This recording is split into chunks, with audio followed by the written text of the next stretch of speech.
Hello, the screen is visible. Hello. Okay, Yes, ma'am. okay, I'm starting.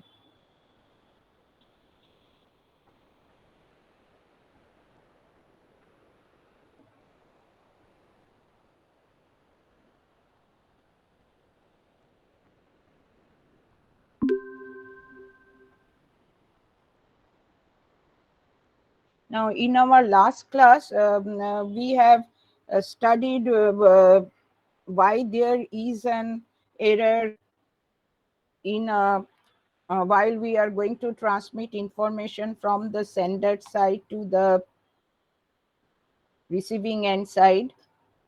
And what we have seen that the error occurs due to transmission impairments and due to loss of synchronization between the transmitter and receiver, and if there is a fault occurs in a transmission medium, and due to that there will be an error, and this error can be categorized in two ways. One is content error and another is the flow integrity error. Content error is due to transmission impairments and loss of synchronization between the transmitter and receiver, and if their fault occurs in a transmission medium. And this content error can again be subdivided into two categories. One is single bit error and another is burst error, where more than one number of bits received with an error. And then there will be an error in data due to flow. And we have seen what are the reasons behind the flow integrity error. Now here we are now going to study the error detecting codes, by which means we will detect, or the receiver can able to detect error in a data transmission. And there are three methods or is being used here. One is parity, another is checksum, and the third one is known as cyclic redundancy check. Now, out of these three methods, parity, checksum, and CRC method, which is cyclic redundancy check method, the most commonly used method is cyclic redundancy check, because these other two methods have certain limitations. When we are going to study that, we will study the limitations of parity and checksum, and how these limitations can be overcome by using CRC method. Now, first one is first method to detect error in data transmission or information transmission is parity. Now, we generally use two parity system. One is even parity and another is odd parity. Even parity means even number of ones, and odd parity means odd number of ones. Now, suppose we want to transmit the bit stream, which is an ASCII letter, which is a capital G, and we know ASCII has is a 7-bit code, and the parity bit is append at the end of the actual data bit. Mm, if we are using even parity, there will be an even number of ones, and if there is an odd parity, there will be an odd number of ones. Now, suppose here, since we are going to transmit letter G, and from the ASCII code of capital G, because small g have different values. For capital G, the value will be the data 7-bit of G will be, it is 1110, then 001. So this is a 7-bit. Now at the sending end side, Now, when we are going to transmit a letter, we are going to count what will be the number of ones. Now, since here we have found that the number of bits will be 1, so we are going to use an odd parity. Now, to make it odd, this number odd, that means odd number of ones, we are going to append 1 at the end of this bit. So here we are going to append this bit 1 at the end of this bit stream. Now this is an 8-bit or an word. Now this 7-bit together with the parity is being transmitted through the transmission medium, and at the receiving end side, since we are using odd parity, because receiver before transmitting, both the sender and the receiver will be agreed upon what type of parity we are going to use. So if we are using even parity, then it will be even number of ones. Both sender and the receiver will use even parity, and if we are using odd parity, both sender and receiver will use odd parity. Now at the receiving end side, when the receiver receives this number, then it will count how many number of ones in it. Now if it is now, since we are using odd parity, and if the receiver finds the number of ones to be odd, then it will assume that there will be no error in a data transmission. But if any one of the bit is received with an error, now suppose here, say this, the third bit from the MSB, it is reversed, that means this one is being reversed, then the receiver count that instead of having a even number of odd number of ones, the transmitted bit will contain uh, even number of ones, so it will detect an error. Now if we want to formulate it, we could write it in the following way. So first, at the sending end side, we are using this example. That means we are going to transmit the letter G.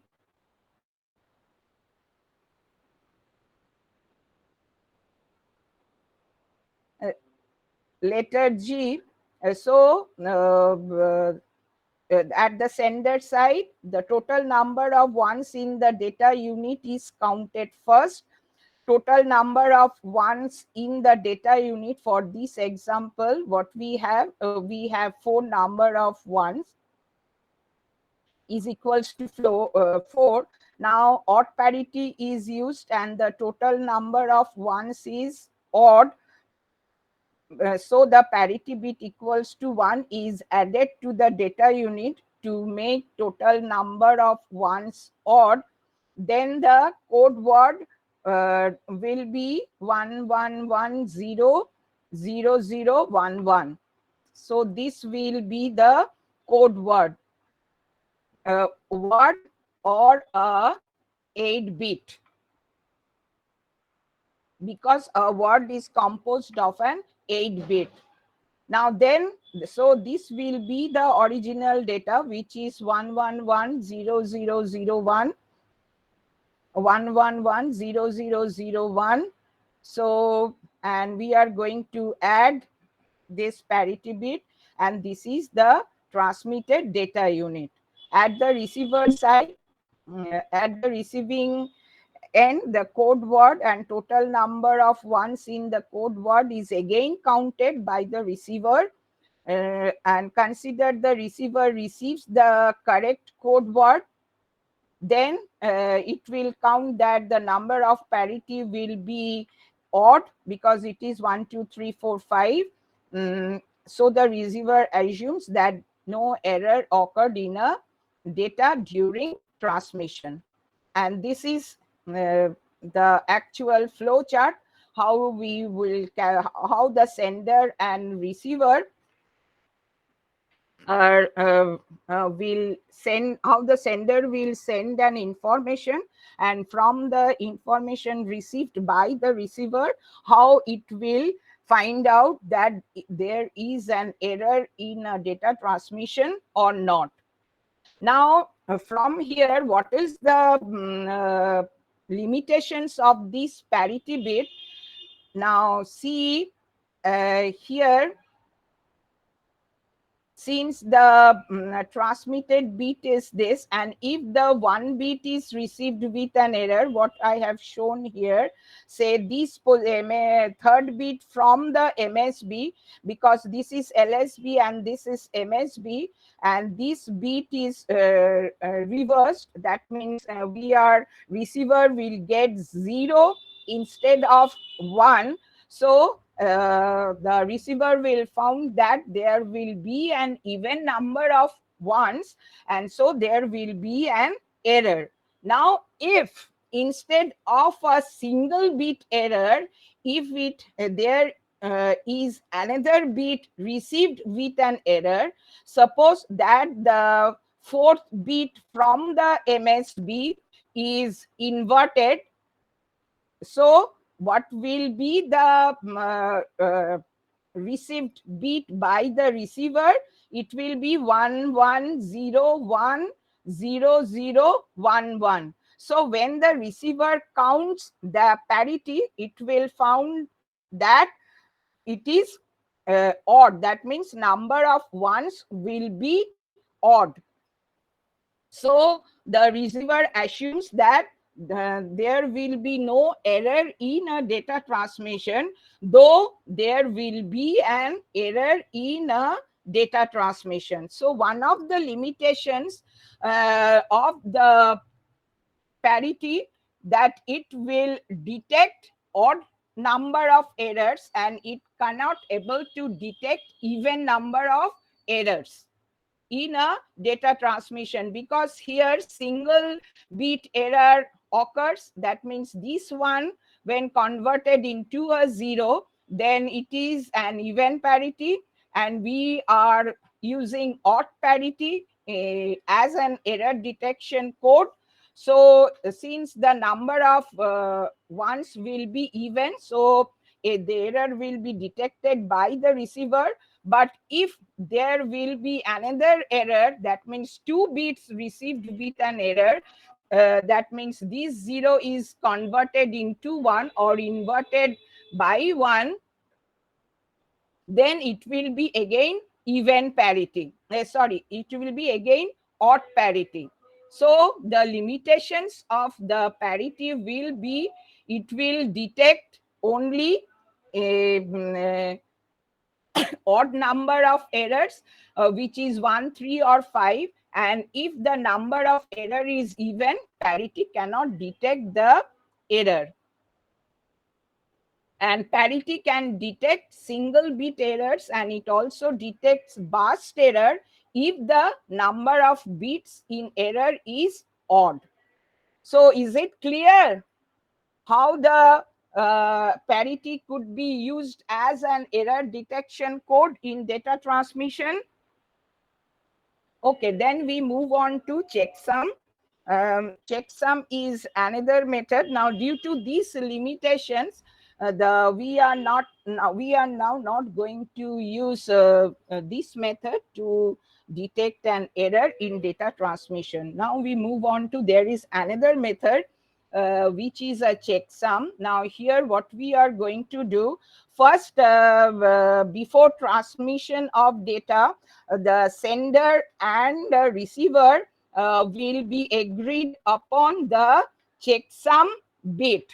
Suppose if it is an 8-bit checksum, it can be a 16-bit checksum, it can be a 32-bit checksum. Then both the sender and the receiver, when it will calculate the checksum will be either, if you are using 8-bit, if we are using 16-bit, if we are using 32-bit, respectively. Now, so at the sending side, if M-bit checksum is used, then the data unit to be transmitted is divided into segments of M bits, because we are using M-bit checksum. Now then all the M-bit segments are added. Say we are going to transmit 4 numbers of M bits. That means we have 4 numbers of 8-bit data, because we are agreed upon an 8-bit checksum. So now we are going to add all these 4 bits. Now the result of the sum is then complemented using ones complement arithmetic. That means we are going to add all the 4 numbers, and the result total sum or the resultant what we get, that we are going to find out the ones complement of that sum, and that will be treated as a checksum. Now then this checksum, which is the sum of all the 4 different 8 bits together with the 4 numbers of 8-bit data, are being transmitted through the transmission medium. That means we are just like parity, we are going to append the parity bit with the bit transmitted. Similarly here also, after together with the 4 different numbers of 8 bits, we are going to append the checksum bit after we are transmitting the actual bit stream. So here the data along with the checksum value is transmitted through the receiver. Now step 3, this is done at the receiving end side.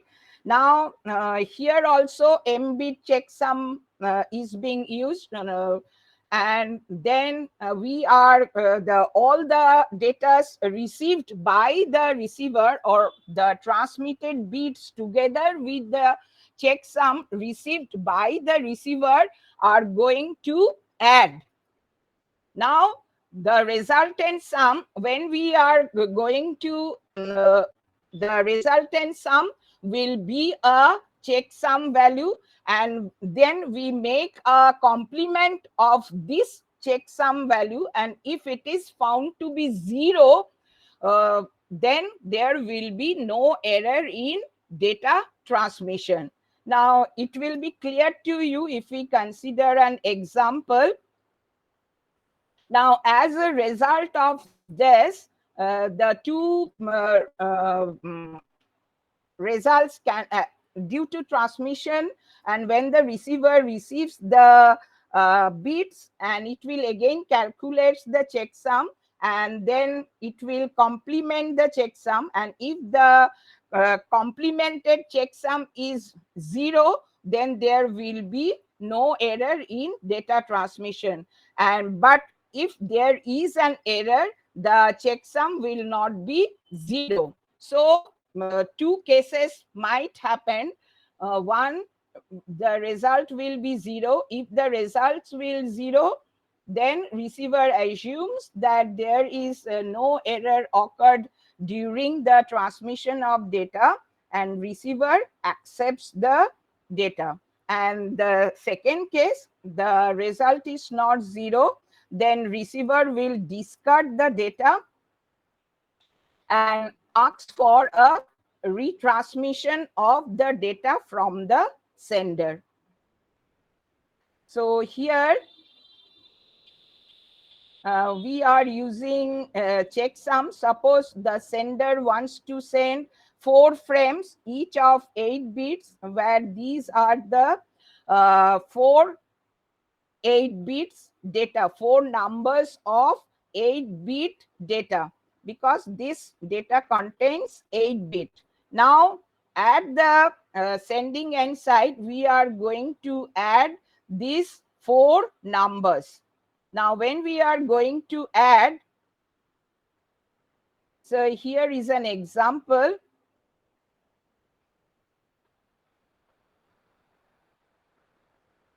Now the sender add the bits while adding 2 numbers. If there is a carryover, it is added to the sum, just like here. Suppose this is an example of two 16-bit integers. That means the checksum here is an 16-bit checksum, and these are the two data bit stream. So when we are going to add this, then here carry is being generated, and this carry will wrap around. That means this carry is added here. This carry is added with this number, and the sum will be like this. Because when we are going to add, this is the 16-bit numbers, and if this is a carry bit, due to which the result, the sum is 17-bit. So this bit will wrap around here and added with the LSB bit. So if we add 1 here, then it will be 110 carry 1, again 110 carry 1. Now when 0 and 1 1, now simply this will 1. So the sum will be 1011 1011 1011 1100. And when we are going to complement this, which is an ones complement of the sum, I have told you it is the checksum. So here 0 is converted into 1. Again, this 0 is converted into 1. That means one's complement means 0 will be converted to 1 and 1 will be converted into a 0.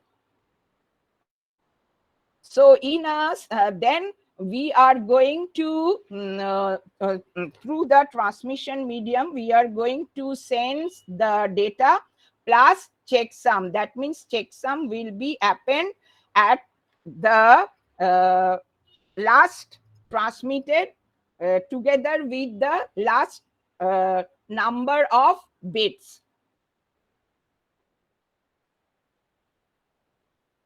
Now here, therefore, since we are using these 4 numbers, now here we are going to add it.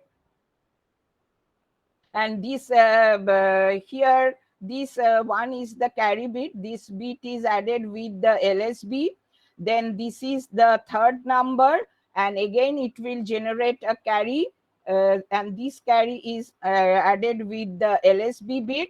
We will get this, and then this will be the fourth number. This is frame 1, frame 2, frame 3, and frame 4, and this will be the sum. And then here it will again generate a carry. Then we are going to add it. So this will be the sum of all the 4 frames or 4 8 bits of data.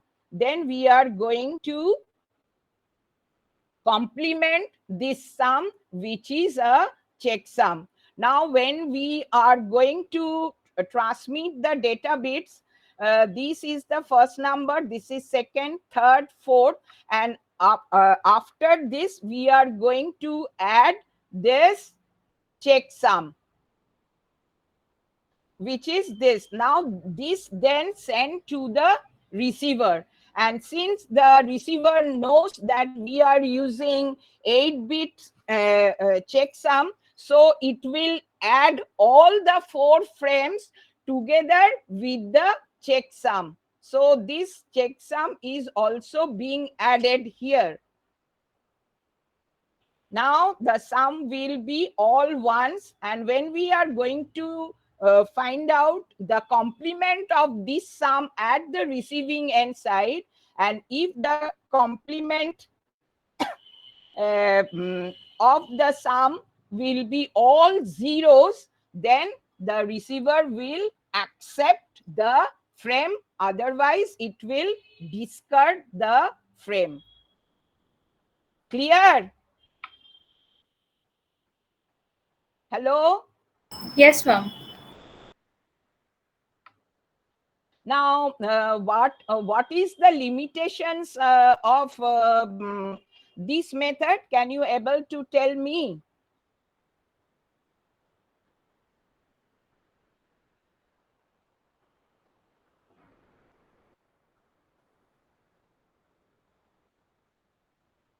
Suppose the receiver found that the complement of the sum will be 0. So it will assume that there will be no error in data transmission. But if the complement of the sum at the receiving end side, because here we are going to use all the 4 frames together with the checksum, and that will be the actual sum or resultant sum, and then we are going to take the complement of that sum, and if it is 0 then there will be no error, and if it is not 0 there will be an error. But still the checksum has a limitations.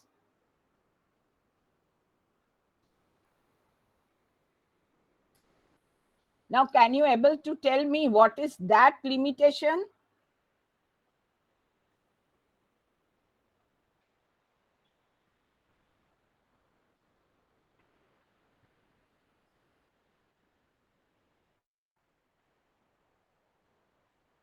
Hello?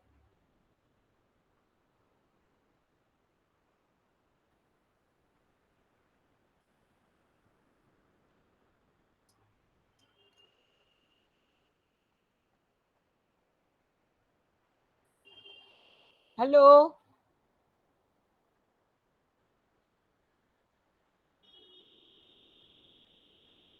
Are you saying anything? Oh, okay.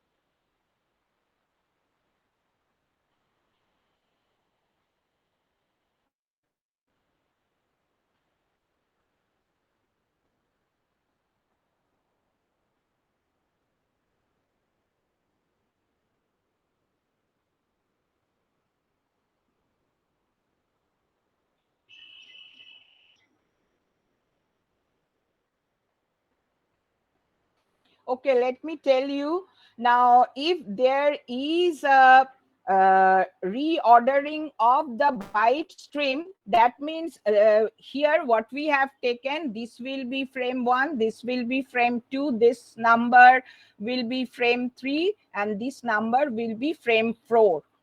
So but a reordering of the byte stream means if the receiver receives say frame 4 first, and then frame 2, then frame 3, and then frame 1, so and if the receiver from these frames, if the receiver wants to find out the checksum and then the sum, so the complement will be 0, but the data byte stream is change its order. That means we are, instead of getting frame 1 first, we are getting frame 4 first, and then instead of getting frame 2 second, we are getting frame 1 then, and so on. So there will be a reordering of the byte stream or the data bits. But due to that, the receiver will find out no error, because when we are going to find out the complement of the sum, this will be again 0. But there will be byte stream will be changes its position. That means instead of getting frame 1 first, we are getting frame 4 first. Clear? Whether you are agreed with me or not. Hello. Okay, ma'am. So, like, basically, if the order of receiving changes, then since we are adding the entire thing, we won't be able to know that the order has changed. Yeah, that's right. So this is the limitations of the checksum. Okay, ma'am. Understood. Now these disadvantages we can overcome, and all the limitations of parity. That means limitations of parity is that it will detect only an odd number of errors, and it will not detect if the even number of bits received with an error, whether we are using even parity or odd parity. And checksum, if there will be receiver receives the checksum together with the data, and then the resultant sum, though it is 0, but if there is a change in the order of the byte stream, so checksum couldn't receive. If the receiver uses checksum, it couldn't able to checksum method, it couldn't able to find out the order of the byte stream, that there will be an error due to reordering of the byte stream or data bits. And all these are overcome by the cyclic redundancy check method. Now here we are using again this sum of, here no carry has been occurred, so there will be no wrap around here, and this is the sum of these three 16 bits, and this will be the checksum, and this checksum together with these three bits is sent to the receiver, and the receiver again calculates, because here we are using 16-bit checksum. So if it is 0, then there will be no error, and if it is not 0, then there will be an error.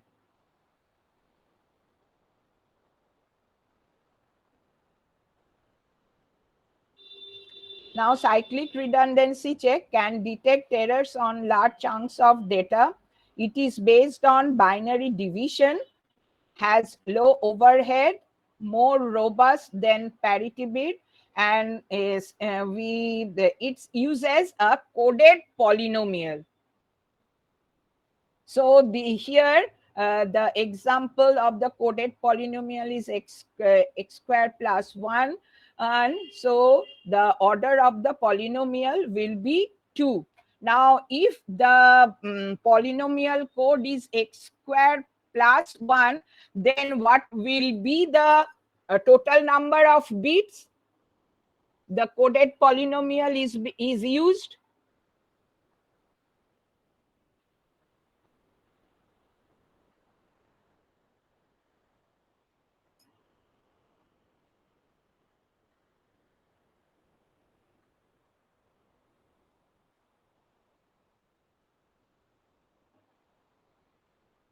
Hello.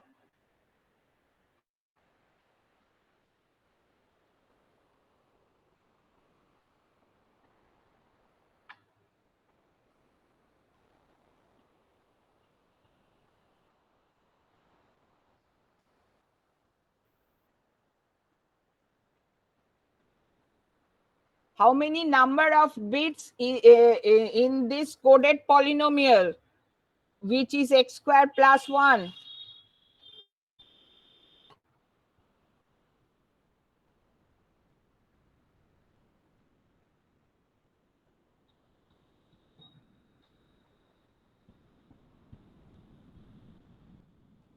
Yes, because this is x to the power 0 bit position. then x to the power 1 bit position, it is 0, and then we have x squared to the power 2 position, or this is, we call, take this to be 2 to the power 0 bit position, then 2 to the power 1 bit position, it is 0, and this is 2 to the power 2 bit position. Base 2 binary numbers, so base 2 arithmetic, so the coded polynomial polynomial order code order of the polynomial, sorry, it will be 2, and the number of bits will be 101. So CRC, and this coded polynomial is being generated by the CRC generator. CRC generator is an algebraic polynomial represented as a bit pattern. Now, bit pattern is obtained from the CRC generator using the following rule. The power of each term gives the position of the bit, and the coefficient gives the value of the bit. So here, if we have x to the power 7, so the order of the polynomial will be 7, but the number of bits will be 8. So 1, 2, 3, 4, 5, 6, 7, 8. Now here we have a bit in x to the power 7 bit position. We have a bit in x to the power 6. X to the power 5 bit position is 0. Then we have x to the power 4. Then the x to the power 3. And the x to the power 2 bit position is again 0. Then we have x to the power 1 bit position, and then this is x to the power 0 bit position, which is nothing but 1. So it will be 1 1 0 1 1 0 1 1. So 1 1 0 1 1 0 1 1. Clear? Yes, ma'am. Yeah, that's right, that's right. Now, if we write the procedure, we are going to write it in this way. Now, the CRC error detection method treats the message or information which is nothing but the data viewed as a sequence of bit. Now, let the message will be 4-bit 1011, and then we could represent it in terms of polynomial, because this is 0-bit position, this is 1, this is 2, this is 3. So it will be x cube plus x plus 1. And because here we are going to represent the message also in terms of a polynomial code. Now, both the transmitter and the receiver must be agreed upon a coded polynomial with degree r. Now, if we are using x squared plus 1, the degree of the polynomial will be 2, and the bit pattern will be 101. Now,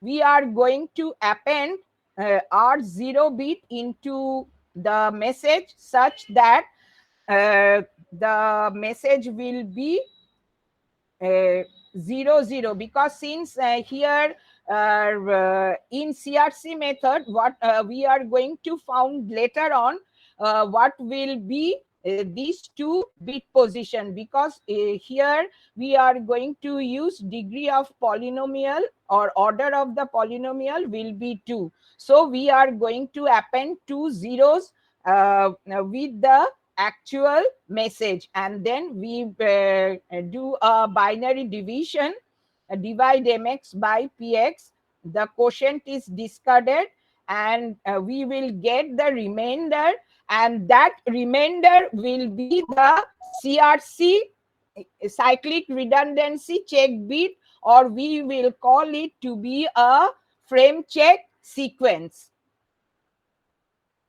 So just like we append checksum with the actual data bit stream at the end in case of checksum, when we are going to use that as a error detection code.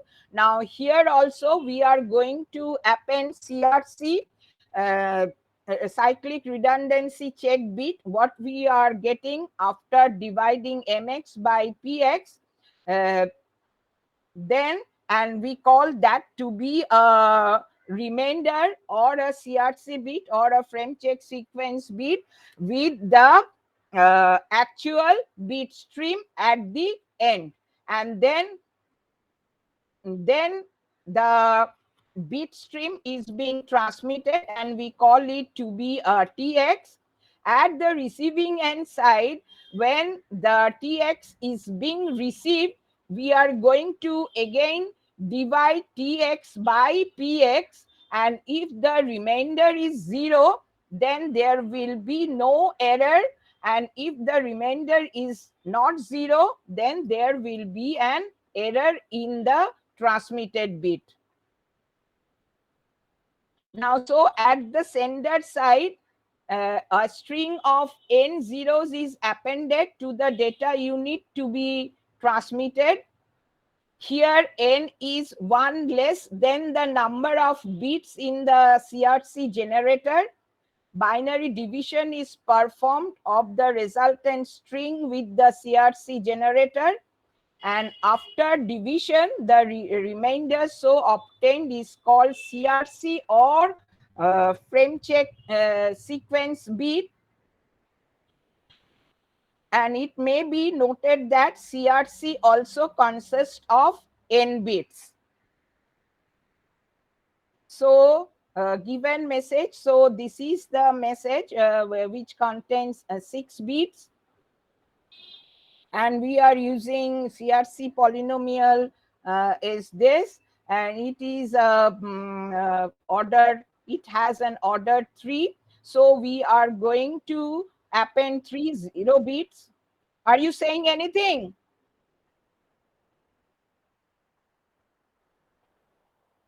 Yes.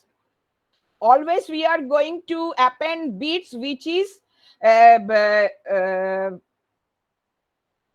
equal to the order of the coded polynomial, because this is known as CRC bit, and this what will be that CRC that we are going to find out when we are going to divide m by p. So here 1 0 0 1 0 0, and we are going to append these 3 bits. Now we are going to divide it, and this is a binary division, and here we are getting this as a remainder. So this is the CRC bit or a frame check sequence bit. Now we are going to append this CRC with the data unit.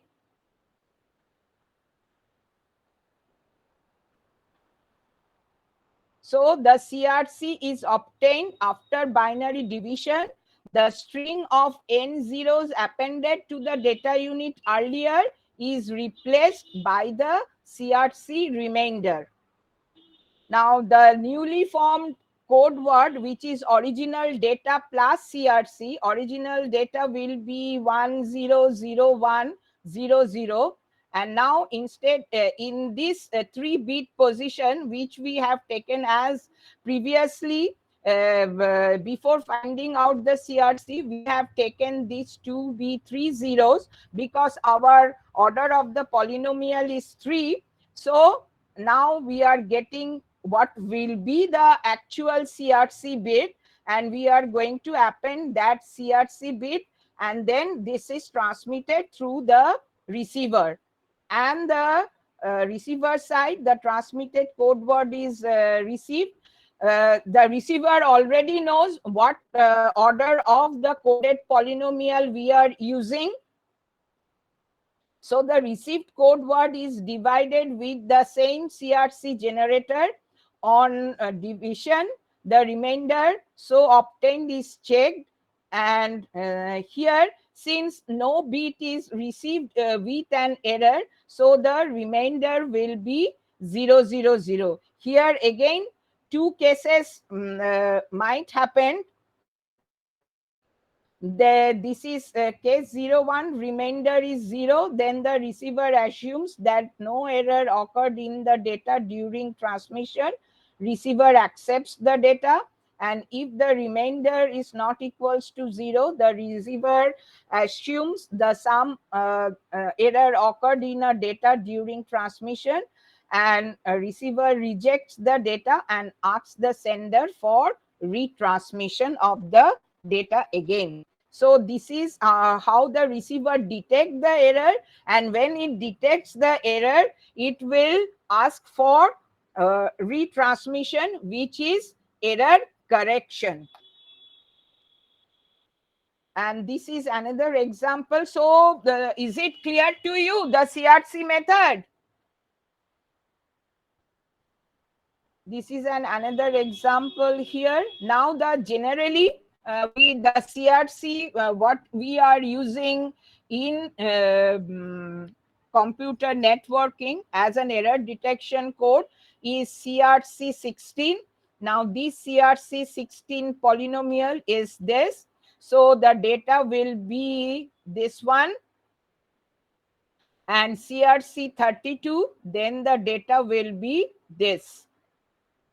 And this is CRC CCITT. This is very rarely used. We are using CRC 16 or CRC 32.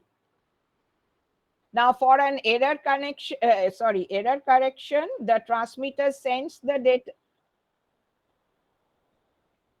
It will be again coded polynomial is 16, but the order of the polynomial is 16, but it is called CCITT because in 16 there will be, we have a 1 in x to the power 16 bit position, we have again 1 in x to the power 15 bit position, the rest of the bit position will be taken as a 0, and we have a 1 in x in bit position x to the power 2 bit position, and this is x to the power 0 bit position. But the CRC CCITT, it will be, here we have a 1 in 16 bit position, then we have zeros, and we have again 1 in x to the power 12, we have again 1 in x to the power 5, and here again x to the power 0 bit position always have a value of 1. So here we have one type of bit pattern in CRC 16, and in CRC CCITT, though it is a 16 order 16 bit order 16 polynomial or 16th order polynomial, but the bit pattern will be different, because here the coded polynomial is different from the coded polynomial of actual CRC 16, what we call CRC 16. That is why this is CRC CCITT and this is CRC 16, and this is CRC 32. Now the transmitter sends error correction, error detection code, which the receiver uses to check for errors and request for retransmission of erroneous data. The receiver sends, and if there is no error, the receiver sends an acknowledgement. When the receiver receives an error receives the data without an error, it will send an acknowledgement which we called ACK. And if the sender doesn't receive ACK within a stipulated period of time, which we call round trip time, we are dealing with this round trip time when we are dealing with congestion control and flow control. And if the receiver, sender doesn't receive the ACK within a round trip time, it will send the data again, or if it receives ACK, then it will send the next data bit or data byte. So in this way, the error correction has been taken place. So this is all about error detection and correction. Now we move on to transmission medium.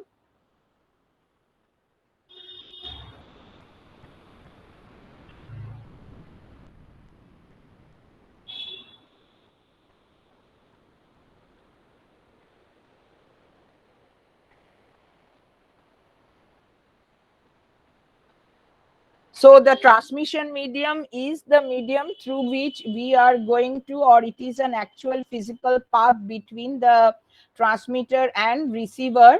So here the transmission medium contains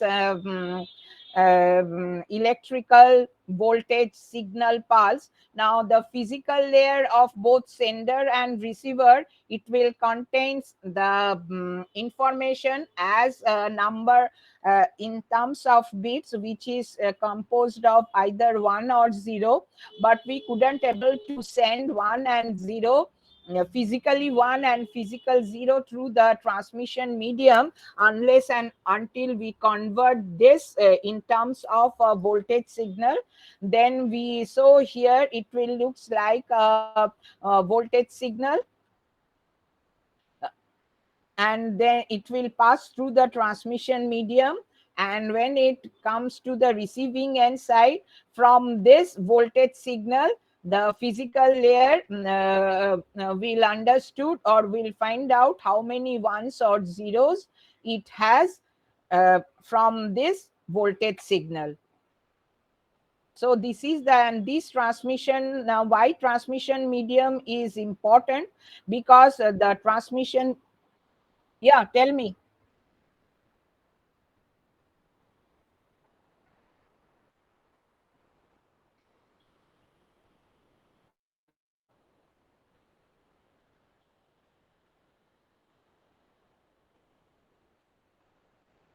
Acknowledgement signal, it is also an electrical signal, but the receiver will send a data packet which we called an acknowledgement packet. We will see what will be the content of the acknowledgement packet later on. So then that acknowledgement packet, when it comes to the receiving inside physical layer, it is in terms of 0 and 1, but when it goes through the transmission medium, it will be converted into a voltage signal. And then when that acknowledgement signal comes to the sending end side, the physical layer of the sender will convert voltage signal into a bit stream in terms of 1 and 0. Through the medium, it is a voltage signal, not in terms of 1 and 0, whether it is a data packet or an acknowledgement packet. Clear?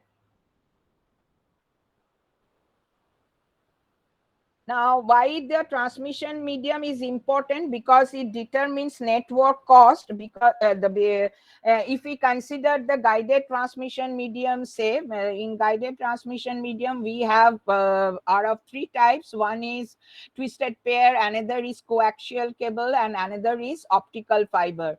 So in twisted pair, we have a shielded and unshielded twisted pair. If it is unshielded twisted pair, then the network cost will be lower than that of a shielded twisted pair, because shielding needs an extra cost.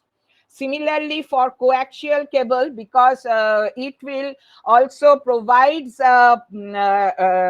shield to protect the actual wire or cable through which we are going to send the signal or the information. So coaxial cable is more costly than that of twisted pair. And again, optical fiber, because it is free from electrical interference, so optical fiber will again costlier than that of a twisted pair and a coaxial cable. So if the network is built up with an optical fiber, it will be more costlier than that if the network is built up with a coaxial cable or a twisted pair. Now, maximum operating speed. Now, since we will see later on, the twisted pair coaxial cable has high data rate than that of twisted pair, and optical fiber will again higher data rate than that of a coaxial cable, because the optical fiber has certain advantages over electrical signal, because optical signal will carry a light signal instead of a voltage signal. So the data speed will be the operating speed, or how many number of bits we are going to send per second.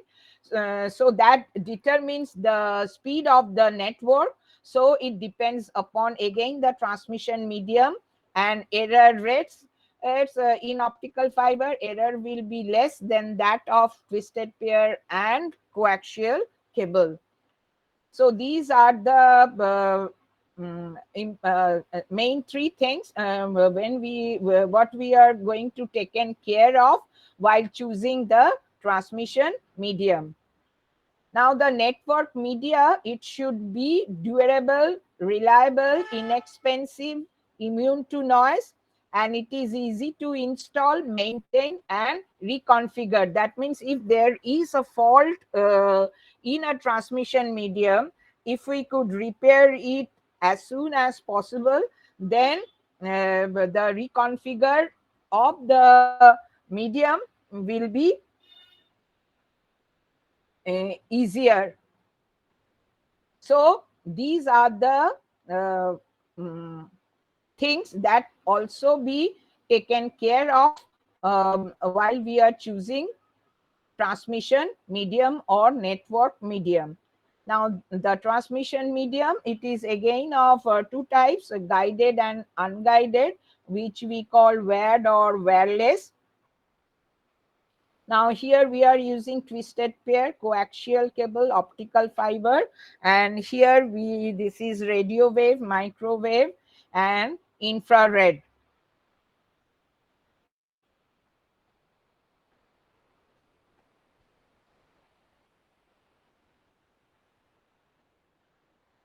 Now the design factors of the transmission medium is the bandwidth. The higher the bandwidth, higher will be the data rate, and transmission impairments will affect the data transmission through the medium, and this is due to attenuation and noise, and there will be an interference, and interference from nearby competing signals overlapping the frequency bands, or distort or wipe out a signal. If the signal strength is very small, then due to interference, actual signal, which is the information signal, is completely wiped out from the medium. Now in wired transmission medium, first we have a twisted pair cable. Here we have two insulated copper wire. So these are the copper conductors, and it is twisted like this. So we call this to be a twisted pair cable. Now the physical characteristics, it consists of two insulated copper wire about 1 millimeter thick, and separately insulated length, twisted together, and often bundled into cables like this.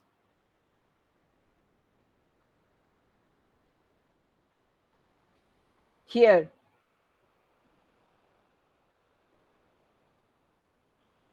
Now these are the physical characteristics.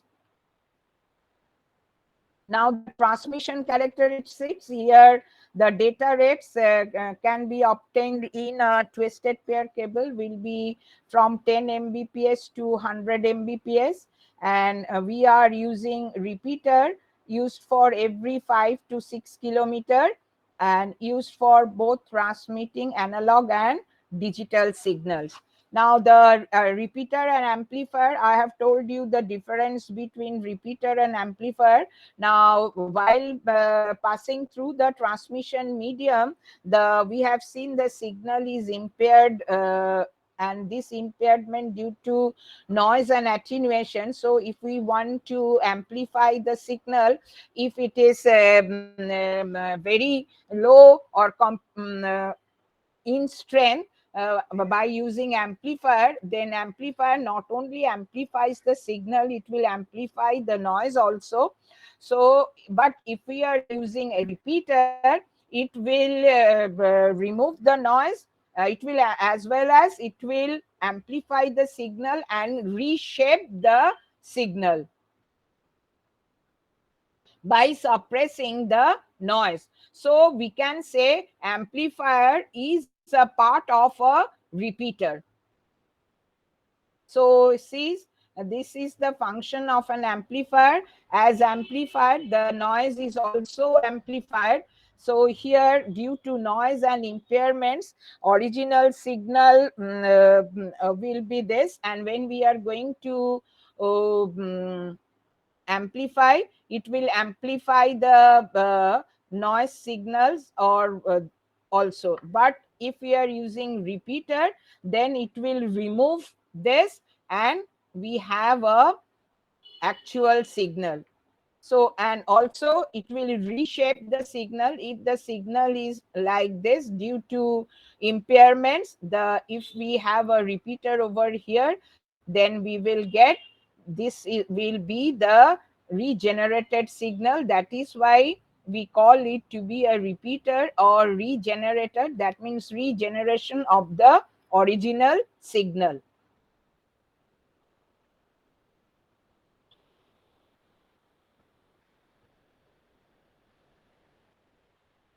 Now, applications of twisted pair cable, it is used in local underground telephone network, and local area networks also used twisted pair cable. And these twisted pair cables, one are of two types. One is unshielded twisted pair cable.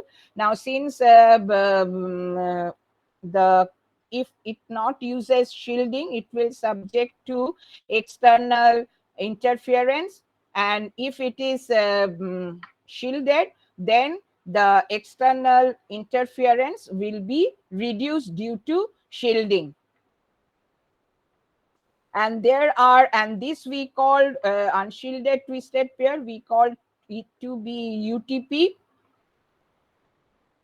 Now, this unshielded twisted pair can be divided. We'll have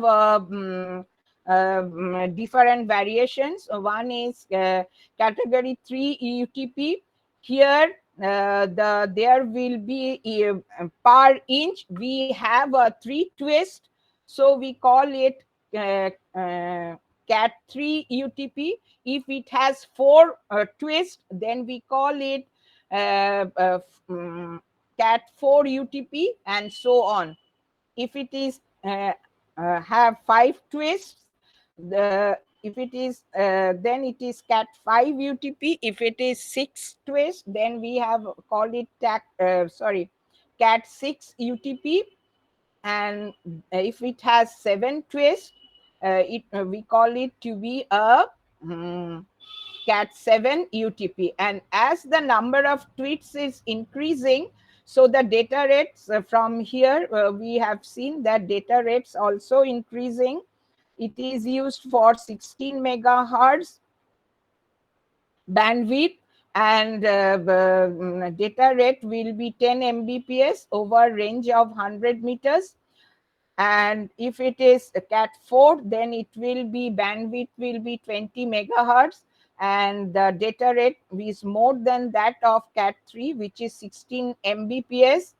And if it is Cat 5, it is 100 Mbps. If it is Cat 6, it will be 1 gigabit per per second.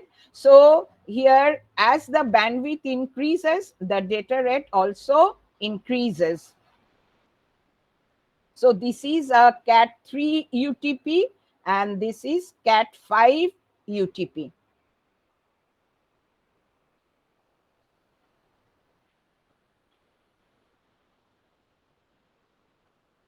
Now we have a shielded twisted pair. This will reduce interference and more since we have to provide extra shielding. So this shielding will needs an extra cost. So it will be costlier than that of the unshielded twisted pair cable.